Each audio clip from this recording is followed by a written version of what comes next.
Overall గా ఉగ్రదాడి విషయంలో ఇండియన్ గవర్నమెంట్ ఎంత సీరియస్ గా ఉంది అనేది మనం ఒక చిన్న మాటలోనో ఒక చిన్న వీడియోలోనో చెప్పలేం. ఎందుకు అంటే పాక్ భారత్ల మధ్య పచ్చగడ్డేస్తే భగ్గుమంటా ఉంది. అండ్ ఇంతే కాదు, భారత్ అది పాక్ విషయంలోనే కాదు, అసలు చాలా సీరియస్ గా ఉంది. ఇక్కడైనా ఎవరైనా ఒక చిన్న మాట మాట్లాడినా కూడా దాన్ని సహించే పొజిషన్లో లేదు. ఎందుకంటే మనకు జరిగిన అన్యాయం అలాంటిది. మన వాళ్ళు భారతీయులు ఒక జమ్మూ కాశ్మీర్లో ఒక మంచి ప్లేస్కి, ఒక లోయ అయిన ప్లేస్కి అక్కడ వెళ్ళి వాళ్ళు ఏదో ఎంజాయ్ చేయాలి అని పిల్లల్ని హాలిడేస్ అని వాళ్ళందరూ అక్కడ తీసుకొని వెళ్తే ఉగ్రవాదులు వచ్చి వాళ్ళని చంపేశారు. 26 మందిని పొట్టన పెట్టుకున్నారు. ఒక మతం పేరుతో హిందూనా ముస్లిమా అని అడిగి కాల్చుకుంటూ వెళ్ళిపోయారు. ఎన్నో కుటుంబాలు ఇంటి పెద్దల్ని కోల్పోయాయి. ఇలాంటి తీవ్రమైన సంఘటన మన ఇండియాలో జరిగితే అది ఇండియన్ గవర్నమెంట్ ఎంత సీరియస్గా తీసుకుండా ఉండుంటుంది. అందుకే మనం ఎంతో సామరస్యంగా ఎంతో కామ్గా ఉండే ఇండియా పాక్ మీద యుద్ధానికి ఎప్పుడు వెళ్దామా అన్న రీతిలో సంసిద్ధమై ఉంది.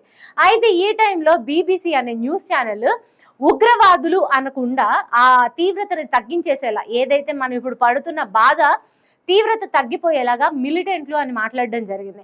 యాక్చువల్లీ ఉగ్రవాదులకి మిలిటెంట్లకి చాలా వ్యత్యాసం ఉంది. ఉగ్రవాదులు అనేవాళ్ళు నార్మల్ జనాలని భయపెట్టి ఆ భయంతో వాళ్ళు వేరే రాజకీయ పార్టీలను కానీ లేకపోతే దేశాలను కానీ వాళ్ళ చెప్పు చేతల్లోకి తెచ్చుకోవాలి అని ప్రయత్నాలు చేస్తూ ఉంటారు. అలాంటి కర్కోటకులు ఉగ్రవాదులు.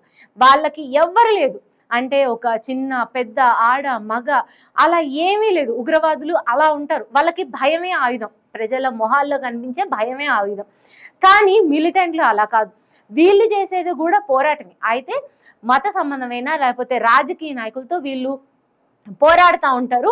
అండ్ వీళ్ళు సైనికులతో లేకపోతే ప్రభుత్వ అధికారులతో మాత్రమే వీళ్ళు పోరాడుతూ ఉంటారు. ఏ రోజు నార్మల్ జనాల మీదకి వచ్చి వాళ్ళని హింసించి అటువైపు రాజకీయ నాయకుల్ని కానీ రాజకీయ పార్టీల్లో కానీ వాళ్ళు చెప్పు చేతల్లోకి తెచ్చుకోవాలని మిలిటెంట్లు అనుకోరు.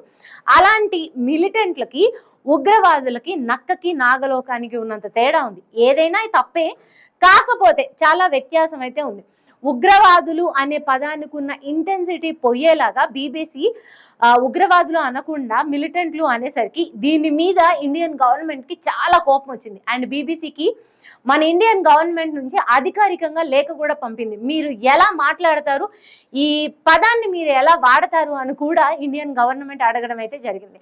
అండ్ ఇంకోటి ఏంటంటే పాకిస్తాన్కు సంబంధించిన 16 యూట్యూబ్ ఛానల్స్ని మన ఇండియన్ గవర్నమెంట్ ఇక్కడ బ్యాన్ చేయడం అయితే జరిగింది. వాళ్ళు ఇక్కడ ఉగ్రవాద దాడిని కొంచెం ఈజీగా చూపించే వేలోనో లేకపోతే అసలు ఇది మతపరమైనది కాదనో లేకపోతే దేశాల మధ్య జరుగుతున్న ఒక ఉగ్రవాద చర్యగానో చూపించకుండా వాళ్ళు మాట్లాడుతుంటే ఆ 16 యూట్యూబ్ ఛానల్స్ని మన ఇండియన్ గవర్నమెంట్ మొత్తానికి ఇండియాలో బ్యాన్ చేసింది. అలాంటి టైంలో BBC ఇలా మాట్లాడడం చాలా అసలు ఉపేక్షించరాని నేరం కింద అయితే మన ఇండియన్ గవర్నమెంట్ చూసింది.